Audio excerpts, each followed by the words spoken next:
Hello students, अपना first unit electrostatics ਉਹਦਾ ਆਪਾਂ ਫਰਸਟ ਚੈप्टर कंप्लीट कर लिया। अपना second chapter electric field continue है। उसਦੇ ਵਿੱਚ अपना नेक्स्ट टॉपिक है electric dipole. What is electric dipole? It is a pair of equal and opposite charges separated by a very small distance। ਦੋ ਚਾਰजेस ਹੁੰਦੇ ਆ, ਉਹਨਾਂ ਦਾ ਮੈਗਨੀਟਿਊਡ ਇਕੁਅਲ ਹੁੰਦਾ ਹੈ ਐਂਡ ਉਹ ਆਪੋਜ਼ਿਟ ਹੁੰਦੇ ਆ। ਇੱਕ ਪਲੱਸ ਹੁੰਦਾ ਹੈ, ਇੱਕ ਮਾਈਨਸ ਚਾਰਜ ਹੁੰਦਾ ਹੈ ਤੇ ਉਹ ਆਪਸ ਵਿੱਚ ਸੈਪਰੇਟ ਹੁੰਦੇ ਆ ਬਹੁਤ ਸਮਾਲ ਡਿਸਟੈਂਸ ਨਾਲ। ਇਸ ਪੇਅਰ ਨੂੰ ਆਪਾਂ ਕਹਿੰਦੇ ਆ ਇਲੈਕਟ੍ਰਿਕ ਡਾਈਪੋਲ। ਦੋ equal and opposite charge separated by a very small distance. ਇਸ ਡਾਈਪੋਲ ਕਰਕੇ ਜਿਹੜਾ ਇਲੈਕਟ੍ਰਿਕ ਫੀਲਡ ਪ੍ਰੋਡਿਊਸ ਹੁੰਦਾ ਹੈ ਉਸ ਨੂੰ ਆਪਾਂ ਕਹਿੰਦੇ ਆ ਡਾਈਪੋਲ field. And electric dipole moment vector quantity है electric dipole moment। Now this is new term electric dipole moment। ਇਹ ਕੀ ਹੈ? ਇਹ electric dipole ਦੀ strength ਹੈ, vector quantity ਹੈ ਇਹ ਤੇ ਇਹ ਇਸ ਨੂੰ ਆਪਾਂ denote ਕਰਦੇ ਹਾਂ P ਨਾਲ। You can see equal and opposite charges की गल की आपां। एक माइनस क्यू, दूसरा चार्ज की होएगा plus Q, separated by a very small distance. ठीक है, स्मॉल डिस्टेंस हुंदी है 2L। 2L ਇਹਦਾ ਜੇ ਆਪਾਂ ਮਿਡ ਪੁਆਇੰਟ ਲਵਾਂਗੇ ਦੋਨੇ charges the, then this distance and this distance will be L। Mid point ते हाफ लेंथ हो जाएगी 2L दी, means L plus L, total distance होगी 2L। This is P is electric dipole moment। Strength of an electric dipole ਹੁੰਦੀ ਹੈ ਇਹ P ਹੁੰਦਾ ਕਿਹਦੇ equal ਹੈ? P ਹੁੰਦਾ Q into 2L। ਕਿਸੇ ਇੱਕ ਚਾਰਜ ਦਾ ਮੈਗਨੀਟਿਊਡ into ਇਹਨਾਂ ਦੀ distance। distance ਕਿੰਨੀ ਹੈ? 2L into unit vector I। Magnitude of either charge and distance between the two charges। This is called electric dipole moment and it is denoted by P। It is a vector quantity। And ਇਹਦੀ electric dipole moment ਦੀ direction ਹੁੰਦੀ ਹੈ from negative to positive charge। From negative to positive charge। And ਜਿਹੜਾ ਇਹ electric ਡਾਈਪੋਲ ਹੁੰਦਾ ਹੈ, ਇਹ electric ਡਾਈਪੋਲ ਦਾ ਜੇ ਆਪਾਂ ਟੋਟਲ ਚਾਰਜ ਦੀ ਗੱਲ ਕਰੀਏ, ਦੇਖੋ this is minus q, this is plus q। ਜੇ ਆਪਾਂ ਇਸ ਇਲੈਕਟ੍ਰਿਕ ਡਾਈਪੋਲ ਦੇ ਉੱਤੇ ਟੋਟਲ ਚਾਰਜ ਕਰੀਏ ਆਪਾਂ ਕੀ ਕਵਾਂਗੇ? minus q plus q means 0 ਹੋ ਗਿਆ। ਠੀਕ ਹੈ, ਬਟ ਇਸ 0 ਦਾ ਮਤਲਬ ਇਹ ਨਹੀਂ ਹੈਗਾ ਕਿ ਇਹਨਾਂ ਦਾ ਇਲੈਕਟ੍ਰਿਕ ਫੀਲਡ 0 ਹੋਏਗਾ। ਇਲੈਕਟ੍ਰਿਕ ਫੀਲਡ 0 ਨਹੀਂ ਹੋਏਗਾ। ठीक है, टोटल चार्ज इन्हां दे उत्ते 0 होएगा। एटम्स ਜਿਹੜੇ ਹੁੰਦੇ ਆ ਜਾਂ ਮੋਲੀਕਿਊਲਸ ਹੁੰਦੇ ਆ, ਜਿਸ ਤਰ੍ਹਾਂ ਐਮੋਨੀਆ ਦੇ, ਵਾਟਰ ਦੇ, ਐਲਕੋਹਲ ਦੇ ਜਾਂ ਕਾਰਬਨ ਡਾਈਆਕਸਾਈਡ, ਹਾਈਡਰੋਜਨ ਕਲੋਰਾਈਡ, ਇਸ ਤਰ੍ਹਾਂ ਦੇ ਜਿਹੜੇ ਮੋਲੀਕਿਊਲਸ ਹੁੰਦੇ ਆ, ਇਹ ਐਗਜ਼ਾਮਪਲਸ ਨੇ ਇਲੈਕਟ੍ਰਿਕ ਡਾਈਪੋਲ ਦੀਆਂ। ਕਿਉਂਕਿ ਇਹਨਾਂ ਦੇ ਵਿੱਚ ਪੋਜ਼ਿਟਿਵ ਤੇ ਨੈਗੇਟਿਵ ਚਾਰजेस ਬਹੁਤ थोड़ी जी डिस्टेंस नाल आपस च सैपरेटेड हुंदे आ। ठीक है, इस करके इन्हां नूं आपां कह दिंदे आ these are इलैक्ट्रिक डाइपोल। अगे फिर इलैक्ट्रिक डाइपोल मूवमेंट ते आ जाओ। इन्हां दा SI यूनिट हुंदा है कूलम मीटर। देखो P नूं आपां की किया Q into 2L। Q दा SI यूनिट कूलम, लेंथ तुहानूं पता है मीटर। एंड इन्हां दा डायमेंशनल फार्मूला हुंदा है M0 L1 A1 T1। जे आपां आइडियल डाइपोल दी गल करिए, आइडियल डाइपोल च की हुंदा है, जिहड़े चार्जेस है ओह वड्डे होई जांदे आ ते उहनां विचकार सैपरेशन जिहड़ी हैगी आ छोटी तो छोटी होई जांदी है। जदों चार्जेस वड्डे ते सैपरेशन छोटी होएगी तां आपां उहनां नूं कहांगे इह आइडियल डाइपोल है। इस डाइपोल का फिजिकल सिग्निफिकेंस की है? ਮੈਟਰਸ ਦੇ ਵਿੱਚ ਤੁਹਾਨੂੰ ਪਤਾ ਹੈ ਜਿਹੜੇ ਮੈਟਰਸ ਹੁੰਦੇ ਆ ਕਈ ਐਟਮਸ ਜਾਂ ਮੋਲੀਕਿਊਲ ਜਿਹੜੇ ਇਲੈਕਟ੍ਰੀਕਲੀ ਨਿਊਟਰਲ ਹੁੰਦੇ ਆ। ਮੋਲੀਕਿਊਲਸ ਦੇ ਵਿੱਚ ਪੋਜ਼ਿਟਿਵ ਚਾਰਜ ਤੇ ਨੈਗੇਟਿਵ ਚਾਰਜ ਇਲੈਕਟ੍ਰੋਨ ਹੁੰਦੇ ਆ। ਠੀਕ ਹੈ, ਜੇ ਸੈਂਟਰ ਆਫ ਮਾਸ ਉਹਨਾਂ positive the charges the centre of mass negative charge ਦੇ ਸੈਂਟਰ ਆਫ ਮਾਸ ਨਾਲ ਕੋਇਨਸਾਈਡ ਕਰਦਾ ਹੈ, ਠੀਕ ਹੈ, ਦੈਨ ਆਪਾਂ ਉਹਨੂੰ ਕਹਿੰਦੇ ਆ ਨੋਨ ਪੋਲਰ ਮੋਲੀਕਿਊਲ ਹੈ। ਕੰਟਰੈਰੀ, ਜੇ centre of mass of positive charge negative charge ਦੇ ਸੈਂਟਰ ਆਫ ਮਾਸ ਨਾਲ ਕੋਇਨਸਾਈਡ ਨਹੀਂ ਕਰਦਾ ਹੈਗਾ, ਦੈਨ ਆਪਾਂ ਕਹਿੰਦੇ ਆ ਇਹ ਪੋਲਰ ਮੋਲੀਕਿਊਲਸ ਹੈ।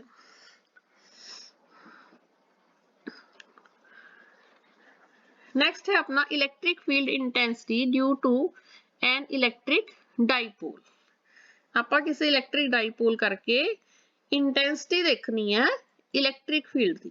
ਠੀਕ ਹੈ, ਆਪਾਂ ਤੁਹਾਨੂੰ ਦੱਸ ਚੁੱਕੇ ਹਾਂ ਇਲੈਕਟ੍ਰਿਕ ਡਾਈਪੋਲ ਕੀ ਹੁੰਦਾ ਹੈ, ਉਹਦਾ ਇਲੈਕਟ੍ਰਿਕ ਫੀਲਡ ਹੁੰਦਾ ਹੈ, ਤੇ ਹੁਣ ਆਪਾਂ ਨੈਕਸਟ ਦੇਖਣਾ ਉਹਦੀ ਇੰਟੈਂਸਿਟੀ ਕਿੰਨੀ ਹੁੰਦੀ ਹੈ, ਮਤਲਬ ਡਾਈਪੋਲ ਫੀਲਡ। ਡਾਈਪੋਲ ਫੀਲਡ ਤੁਹਾਨੂੰ ਪਹਿਲਾਂ ਹੀ ਦੱਸਤਾ, space around the dipole in which the electric effect of the dipole can be experienced। ਡਾਈਪੋਲ ਦੇ ਅਰਾਊਂਡ ਜਿੰਨੀ ਵੀ ਸਪੇਸ ਹੈਗੀ ਹੈ, ਜਿੱਥੇ ਜਿਹੜੀ ਸਪੇਸ ਤੱਕ ਆਪਾਂ ਉਸ ਦਾ ਇਲੈਕਟ੍ਰਿਕ ਫੀਲਡ ਫੀਲ ਕਰ ਸਕਦੇ ਹਾਂ, that is ਡਾਈਪੋਲ ਫੀਲਡ। ਇਸ ਇਲੈਕਟ੍ਰਿਕ ਫੀਲਡ ਇੰਟੈਂਸਿਟੀ ਦੇ ਆਰਟੀਕਲ ਦੇ ਵਿੱਚ ਆਪਾਂ ਐਕਸੀਅਲ ਲਾਈਨ ਦਾ ਦੇਖਾਂਗੇ। ਠੀਕ ਹੈ, ਕੱਲ ਨੂੰ ਆਪਾਂ ਇਕੁਟੋਰੀਅਲ ਲਾਈਨ ਐਂਡ ਚਾਰਜ ਰਿੰਗ ਦਾ ਦੇਖਾਂਗੇ। ਅੱਜ ਆਪਾਂ ਐਕਸੀਅਲ ਲਾਈਨ ਦਾ ਕਰਨਾ ਹੈ। ਆਪਣੇ ਕੋਲ ਇਲੈਕਟ੍ਰਿਕ ਡਾਈਪੋਲ ਹੈ ਇੱਕ, ठीक है, minus Q charge plus Q charge, इस विचकार कुछ डिस्टेंस है एंड ਇਹਦਾ इलेक्ट्रिक डाइपोल मोमेंट है vector P। Minus Q charge ਨੂੰ ਆਪਾਂ ਸਪੋਜ਼ ਕਰ ਲੈਨੇ ਆ ਪੁਆਇੰਟ A ਤੇ ਪਿਆ ਹੈ, ਪਲੱਸ क्यू ਚਾਰजेस ਨੂੰ ਸਪੋਜ਼ ਕਰ ਲੈਨੇ ਕਿ ਪੁਆਇੰਟ B ਤੇ ਪਿਆ ਹੈ। ਇਹਨਾਂ ਦਾ ਸੈਂਟਰ ਪੁਆਇੰਟ ਹੈ O। ਜੇ ਟੋਟਲ ਲੈਂਥ ਆਪਾਂ 2L ਕਹਿੰਨੇ ਆ ਤਾਂ A ਤੋਂ O ਤੱਕ ਡਿਸਟੈਂਸ ਹੋਏਗੀ L। This distance is L and O to B तक distance होएगी also L। ਹੁਣ ਆਪਾਂ ਇਹਦੇ axis ਦੇ along ਇੱਕ point suppose ਕਰ ਲੈਨੇ ਆ P। A ਤੇ B ਦੇ same axis ਤੇ ਆਪਾਂ ਇੱਕ point suppose ਕਰ ਲੈਨੇ ਆ P। ਇਸ P point ਤੇ ਆਪਾਂ electric field intensity ਦੇਖਣੀ ਆ due to this dipole AB dipole। And ਜਿਹੜਾ ਇਹ P ਪੁਆਇੰਟ ਹੈ ਉਹ O ਪੁਆਇੰਟ ਤੋਂ x ਡਿਸਟੈਂਸ ਤੇ ਹੈ। O ਤੇ P ਦੇ ਵਿਚਕਾਰ ਡਿਸਟੈਂਸ ਹੈ x। ਇਸ ਕਰਕੇ ਜਿਹੜੀ ਇਲੈਕਟ੍ਰਿਕ ਫੀਲਡ ਇੰਟੈਂਸਿਟੀ ਹੋਏਗੀ ਪੁਆਇੰਟ P ਤੇ due to charge minus Q, ਉਹ ਹੋਏਗੀ EA ਔਰ ਇਹ ਟੂਵਰਡਸ ਹੋਏਗੀ PA। ठीक है, P पॉइंट ते due to charge minus Q ਜਿਹੜੀ ਇਲੈਕਟ੍ਰਿਕ ਫੀਲਡ ਇੰਟੈਂਸਿਟੀ ਹੋਏਗੀ ਉਹ ਟੂਵਰਡਸ PA ਹੋਏਗੀ ਐਂਡ ਉਸ ਦਾ ਆਪਾਂ ਨਾਮ ਰੱਖ ਦਾਂਗੇ ਕਿਉਂਕਿ A ਪੁਆਇੰਟ ਕਰਕੇ ਚਾਰजेस ਕਰਕੇ ਹੈ ਇਲੈਕਟ੍ਰਿਕ ਫੀਲਡ ਇੰਟੈਂਸਿਟੀ, ਆਪਾਂ ਉਸ ਦਾ ਨਾਮ ਰੱਖਾਂਗੇ EA। ਐਂਡ B ਪੁਆਇੰਟ ਕਰਕੇ ਪਲੱਸ Q ਚਾਰਜ ਕਰਕੇ ਜਿਹੜੀ ਇਲੈਕਟ੍ਰਿਕ ਫੀਲਡ ਇੰਟੈਂਸਿਟੀ ਹੋਏਗੀ ਪੁਆਇੰਟ B ਤੇ that will be called EB। Of course ये दोनों वेक्टर है क्योंकि ਆਪਾਂ के electric field intensity vector quantity है, बट ਇਹ टूवर्ड्स PB होएगी, ਇਹਦੀ डायरेक्शन PB along PB होएगी। EP होएगी equal to EB minus EA, this vector minus this vector, क्योंकि ਇਹਨਾਂ ਦੀ डायरेक्शन ऑपोजिट है। ਹੁਣ ਜਿਹੜੀ B पॉइंट ਤੇ ਜਿਹੜੇ ਚਾਰਜ ਕਰਕੇ ਇਲੈਕਟ੍ਰਿਕ ਫੀਲਡ ਇੰਟੈਂਸਿਟੀ ਹੈ ਉਹ ਜ਼ਿਆਦਾ ਹੋਏਗੀ ਕਿਉਂਕਿ ਨੀਅਰ ਬਾਈ ਹੈ ਐਂਡ A ਦੀ ਘੱਟ ਹੋਏਗੀ। ਇਸ ਕਰਕੇ ਨੈਟ ਜੇ ਆਪਾਂ ਕੱਢਾਂਗੇ ਐਟ ਪੁਆਇੰਟ P ਉਸ ਨੂੰ ਆਪਾਂ ਨੇਮ ਕਰਤਾ EP। EP ਕਿੰਨੀ ਹੋਏਗੀ, ਆਪਾਂ ਲਾਰਜਰ ਕੁਆਂਟੀਟੀ ਚੋਂ ਸਮਾਲਰ ਕੁਆਂਟੀਟੀ ਮਾਈਨਸ ਕਰਾਂਗੇ EB minus EA। Resultant electric field intensity at the point P is EP is equal to EA plus EB। ਆਪਾਂ ਫਿਲਹਾਲ ਇਹੀ ਲਵਾਂਗੇ ਪਲੱਸ ਲੈ ਰਹੇ ਹਾਂ ਕਿਉਂਕਿ ਆਪਾਂ बाद च जाके दसिया कि जिहड़ी बी हैगी है क्वांटिटी वो ज्यादा है और डायरेक्शन भी ऑपोजिट है, ठीक है। ई ए ते ई बी दी डायरेक्शन भी ऑपोजिट है एंड मैग्नीट्यूड भी फर्क है। देन आपां इन्हां नूं ई बी नूं ई ए चों माइनस करांगे because the vectors EA and EB are collinear and opposite. Collinear मतलब इक्को ही लाइन दे लॉन्ग है but opposite है। So EP ਦਾ ਰਿਜ਼ਲਟੈਂਟ ਕੀ ਹੋਏਗਾ EB minus EA। ਹਾਂਜੀ ਹੁਣ EA ਪਹਿਲਾਂ ਆਪਾਂ ਫਾਈਂਡ ਆਊਟ ਕਰਾਂਗੇ ਅਕੋਰਡਿੰਗ ਟੂ ਕੂਲਮਸ ਲਾ 1/4 pi epsilon naught into Q upon x plus L square into unit vector I। ਆਪਾਂ ਇਲੈਕਟ੍ਰਿਕ ਫੀਲਡ ਇੰਟੈਂਸਿਟੀ ਦਾ ਪਹਿਲਾਂ ਫਾਰਮੂਲਾ ਪੜ ਚੁੱਕੇ ਹਾਂ F upon Q, ਠੀਕ ਹੈ। ਉਹ ਫਾਰਮੂਲੇ ਦੇ ਅਕੋਰਡਿੰਗ ਕਿਉਂਕਿ ਆਪਾਂ ਡਿਸਟੈਂਸ ਜਿਹੜੀ ਹੈਗੀ ਹੈ EA ਜਿਹੜੀ ਲੈ ਰਹੇ ਹਾਂ O ਤੋਂ ਲੈ ਰਹੇ ਹਾਂ, ਠੀਕ ਹੈ। ਉਸ ਦੇ ਵਿੱਚ this distance and this L distance ਇਹ ਪਲੱਸ ਹੋ ਜਾਣਗੀਆਂ। OA ਦੀ ਡਿਸਟੈਂਸ L ਹੈ and OP the distance X है, ठीक है। अपने को दोनों डिस्टेंस ऐड हो जाएंगियां L प्लस X या कह लो X प्लस L दा होल स्क्वायर। इस तरह EB ते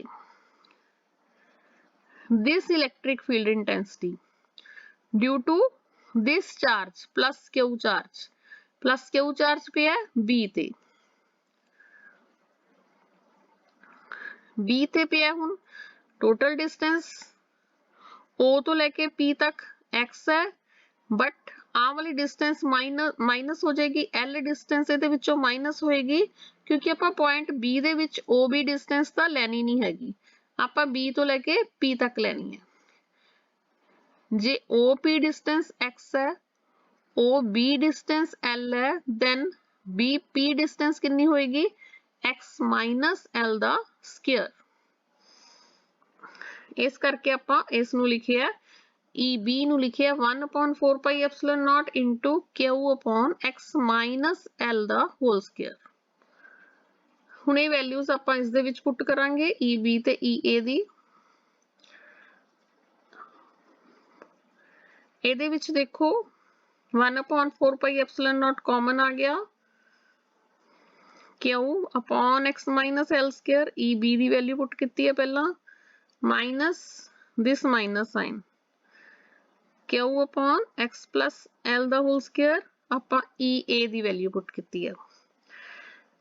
ਹੁਣ ਇਹਦੇ ਵਿੱਚ ਤੁਸੀਂ LCM ਲਓਗੇ X minus L the whole square X plus L the whole square and ਇਹਦਾ ਡਿਨੋਮੀਨੇਟਰ ਨਾਲ ਤੇ ਨਿਊਮਰੇਟਰ ਨਾਲ ਤੁਹਾਨੂੰ ਇਹ ਆਂਦਾ ਹੀ ਹੈ।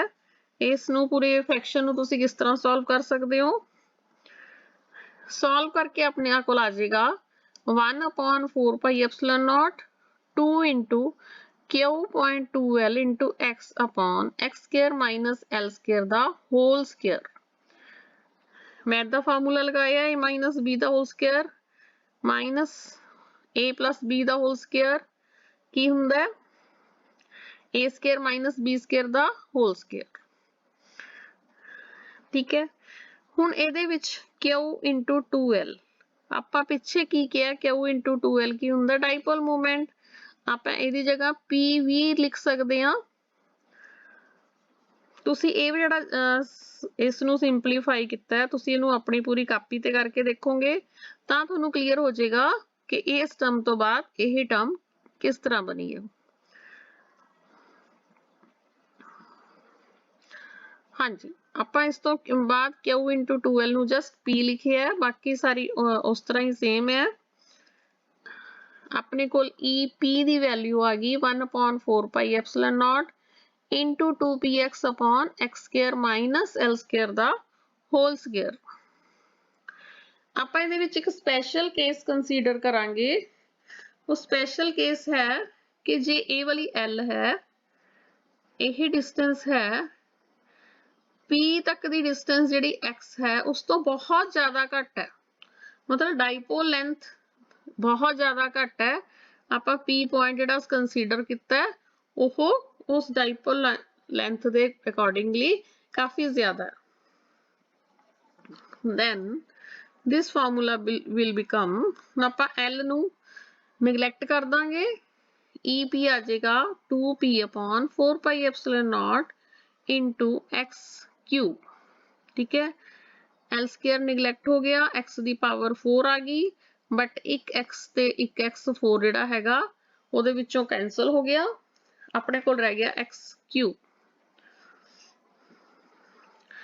The direction of the electric field intensity at a point on the axial line due to a dipole is always along the direction of the dipole moment।